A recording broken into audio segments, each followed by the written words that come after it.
दिवाकर जी, ये चुनाव चूंकि 2022 का आने वाला है, सब उसी को साधने की कवायद है। जातीय समीकरण, सोशल जिसे कहा जाए, पूरा जो मेंटेनेंस बनाया जा रहा है, बिल्कुल वो सब बनाने की कोशिश हो रही है इस पे, क्योंकि 6 महीने भी बचे हैं। उसमें नया मंत्रिमंडल विस्तार यही बताता है कि जातीय समीकरण के माध्यम से जो वोटरों को साधने की कोशिश है, वो योगी सरकार करने की फिराक में है, वो करने जा रही है। जिसमें 6 से 7 मंत्रियों के नए चेहरे जो हैं वो शामिल हो सकते हैं जी।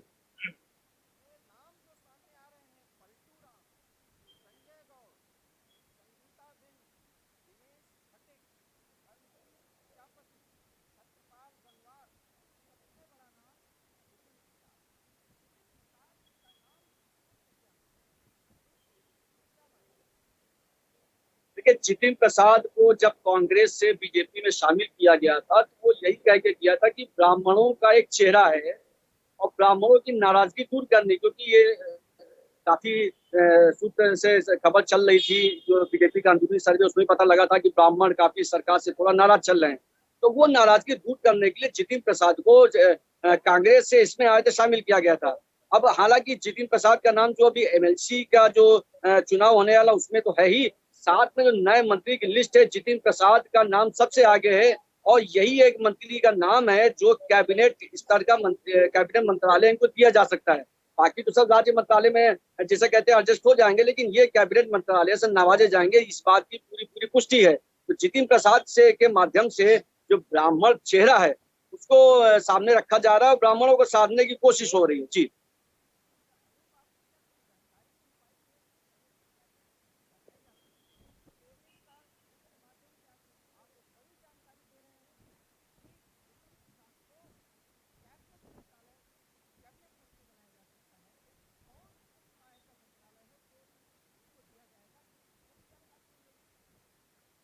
दिवाकर जी, ये जानकारी तो अभी स्पष्ट तौर पर नहीं आ रही है कि कौन सा मंत्रालय इन्हें दिया जाएगा, लेकिन ये जरूर है कि कोई नया मंत्रालय ही इन्हें दिया जाएगा, किसी और का मंत्रालय लेकर इनको नहीं दिया जाएगा, ये स्पष्ट है।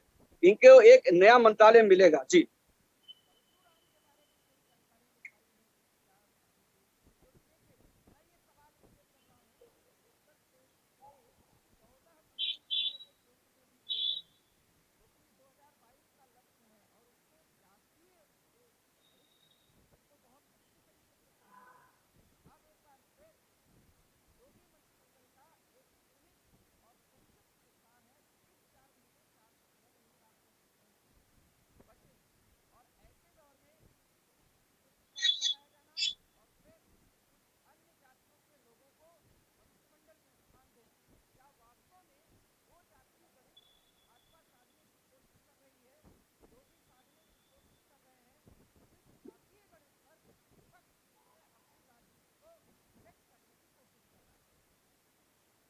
देखिए, बिल्कुल ये टोटल जिसे कहा जाए जातीय समीकरण ही यहाँ पर बैठाए जा रहे हो। बीजेपी इसमें बहुत महारत हासिल रखती है। जब भी कोई चुनाव आता है, किसी भी राज्य में आता है, तो जातीय समीकरण पहले बैठाए जाते हैं, उनको पहले साधा जाता है। ये हर पार्टी करती है, लेकिन इसमें एक बात जरूर है कि बीजेपी इसमें सबसे आगे रहती है। जातीय समीकरण बैठाने की जो बिसात है, जो जिसे कहते हैं खेल, जो बड़ा इतना बड़ा खेल होता है, वो महारत हासिल है इस खेल में बीजेपी को। जैसे कि एक नाम और चल रहा था, संजय निषाद, जो निषाद पार्टी के अध्यक्ष हैं।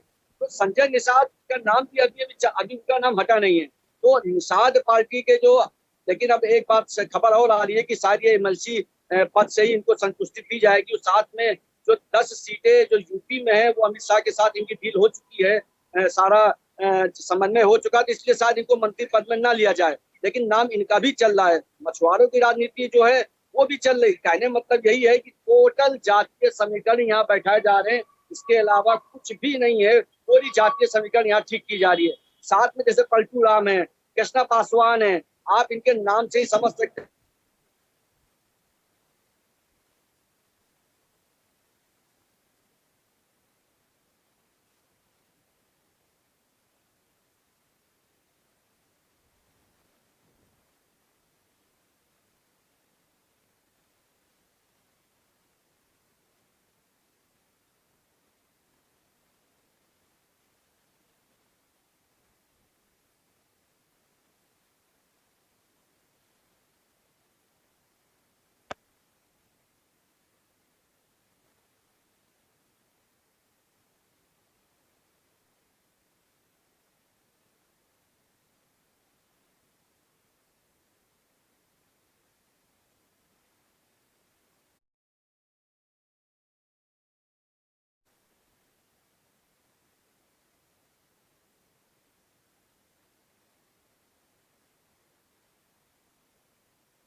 देखिए, सबसे बड़ी बात ये जो ये तीसरा मंत्रिमंडल विस्तार हो रहा है, इसमें सहयोगी दल से कोई भी नहीं लिया जाएगा, ये हमारे पास पुख्ता सूचना है।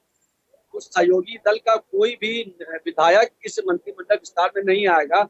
इसीलिए संजय निषाद का नाम भी बाहरी है, अंदर अभी नहीं आया है। ये हमारे पास पुख्ता सूचना है। दूसरी बात जो आपने सवाल किया, जातीय समीकरण। देखिए, जातीय समीकरण हमारे यूपी बिहार, कम से कम इन दो राज्यों की तो बहुत बड़ी सच्चाई है, जिसे स्वीकार करना पड़ेगा। जाति नाम के आगे क्या लिखा है इसको देख के ही टिकट ही दिया जाता है। अल्पसंख्यक क्षेत्रों में अल्पसंख्यक, एससी क्षेत्रों में एससी, ये राजनीति का पुराना क्रम है, पुरानी प्रक्रिया।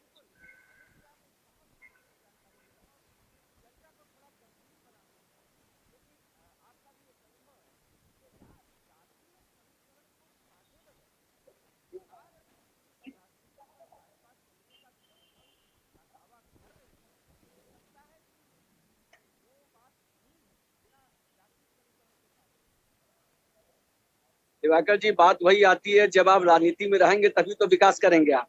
जब आप चुनाव जीत जाएंगे तभी तो विकास करेंगे आप। यहाँ तो चुनाव जीतने की कवायद है। चुनाव जीतना ही यहाँ पर राजनीतिक जो जिसे कहते हैं विसार पे ऊपर चढ़ना है, वो जातीय सीढ़ी ही है जिसपे ऊपर चढ़ सकते हैं। ये कड़वा सच है, इसको मानना पड़ेगा। चाहे बिहार की राजनीति हो, चाहे यूपी की राजनीति हो, अभी गुजरात में जो भी पटेल साहब बनाए गए, चाहे वो राजनीति हो, कहने का मतलब यही है, जातीय समीकरण साधे बिना आप राजनीति में आगे नहीं बढ़ सकते हैं। आपके नाम के आगे क्या लिखा है इसको देख के ही आपको पद मिलता है। विकास तो बहुत बात की। देखिए, एक पुरानी कहावत है, आप भी वरिष्ठ हैं, कि विकास की बातें सिर्फ चुनाव से पहले तक अच्छी लगती हैं। चुनाव जीतना, विकास के नाम पे आप चुनाव नहीं जीत सकते हैं। खासतौर से यूपी बिहार जैसे राज्य में, जहां पर आप कितने दल हैं, कितनी क्षेत्रीय दल हैं। आप मायावती को ले लीजिए, उनका एक अपना आधार है, लेकिन किस जाति का आधार है ये सब जानते हैं। आप कांग्रेस को ले लीजिए, सपा को ले लीजिए, किस जाति का आधार है सब जानते हैं। बीजेपी को साथ में कौन कौन सी जातियां हैं वो भी सब जानते हैं। कहने मतलब ये है, बिना जातीय समीकरण को साधे कोई भी पार्टी चुनाव नहीं लड़ सकती, ना ही जीत सकती है। ये आज का कड़वा सच है जी।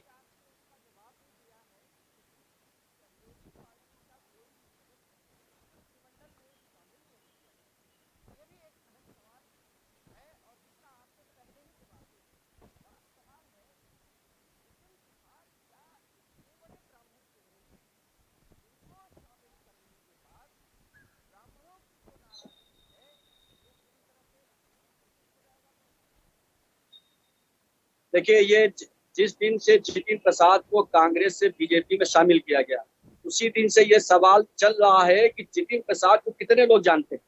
क्या उनके आने से ही सिर्फ ब्राह्मण चेहरा खुश हो जाएगा?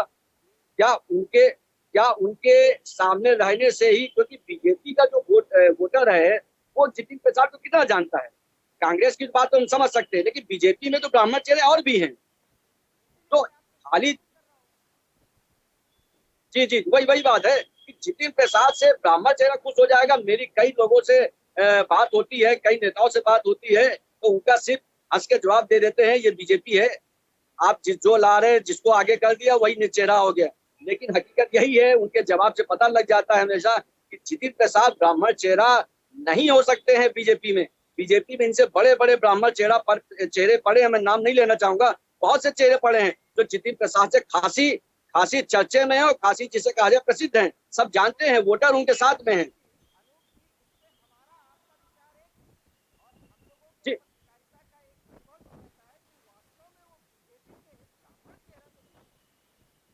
कोई सवाल ही नहीं होता।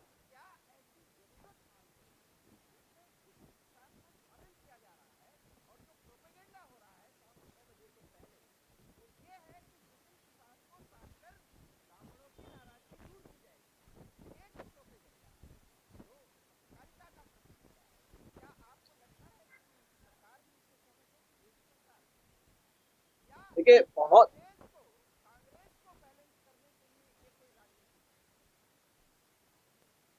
देखिए, जिस दिन से जितिन प्रसाद को बीजेपी में शामिल किया, या जितिन प्रसाद बीजेपी में आए, उसी समय से ये बात अंदर खाने उन्हीं की पार्टी में ये बात आने लगी थी कि जितिन प्रसाद शायद कांग्रेस के लिए तो बड़ा चेहरा हो सकते हैं ब्राह्मण से, लेकिन बीजेपी के लिए कोई मायने नहीं रखते हैं। जहां तक उन लोगों का कहना है, ये हम नहीं कह रहे, दूसरे उन्हीं की पार्टी लोग भी कहते हैं।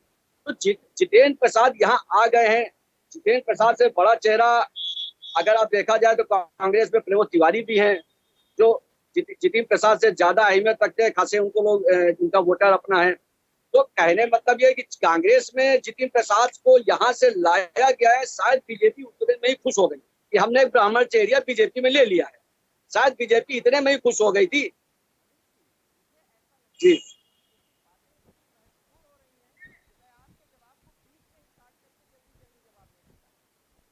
जी जी।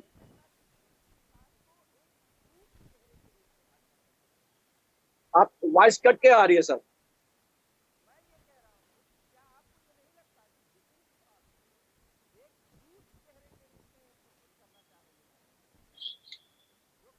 लेकिन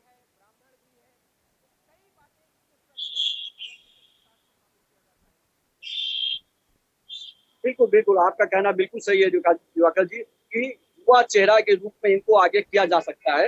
और हो सकता है कि अभी चुनाव में इनको आगे किया भी जाए। आपकी बात शायद बीजेपी वाले सुन भी लें, वो शायद इस बात को माने भी और वो आगे करे भी। तो ये बात बिल्कुल सही है। लेकिन जहां तक बात है कि जितिन प्रसाद बीजेपी के बहुत रोल मॉडल ब्राह्मण चेहरा है, तो वो तो खैर नहीं है। हाँ, युवा चेहरा आपके हिसाब से, और बिल्कुल ये बात में सच्चाई है, युवा ब्राह्मण चेहरे को पे इनको आगे बढ़ाया जाए, क्योंकि इनके पास कोई चारा भी नहीं है भाई। कि जितेंद्र प्रसाद को आप लाए हैं तो उनका इस्तेमाल कैसे करेंगे? आपको उनका इस्तेमाल भी करना है, तो इस्तेमाल इसी तरीके से किया जा सकता है जैसा आपने बताया है। और कि उनके पास कोई चारा नहीं। जी दिवाकर।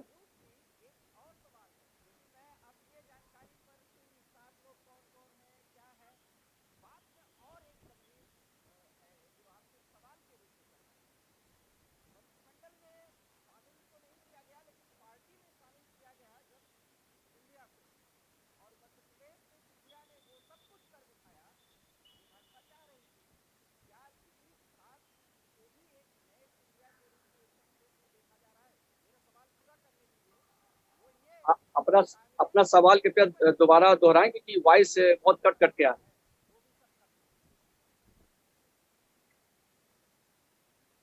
हेलो।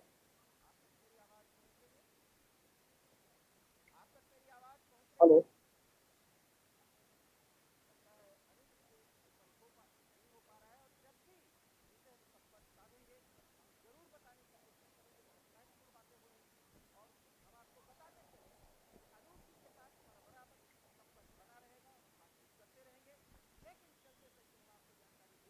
हेलो।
हाँ सर।